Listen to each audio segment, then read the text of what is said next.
চল যাওয়া যাক এবার। গাড়ি চলতেছে না কেন? আরে কি হলো? আরে তুই তো গাড়িতে চাবিই দিস নাই। আচ্ছা দিলাম। আরে পিছনে না, সামনে। আরে ভাইয়া, ভাইয়া কই তুমি? আরে পাইতেছি না কেন? ওরে বাবা, ভাইয়া তো ছাদের উপরে। আরে এইভাবে না, আস্তে আস্তে কর। এভাবে কি ঠিক হবে? আর এটা জীবনেও ঠিক হবে না, তুমি যত চেষ্টা করো। চলো বাইকে যাই, আসো। আরে তুই এই হেলমেট পাইলি কই? আরে ভাইয়া, এটা তো ওই ফুটবলটা, তুমি যেটা ফেলে দিছিলা। চল তোমাকে একটা দিচ্ছি।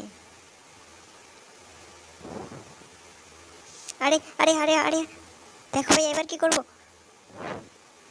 যাক বাবা, প্রাণে বেঁচে গেলাম। আরে তুই কোথায় যাচ্ছিস? দাঁড়া। আরে দাঁড়া বাবা,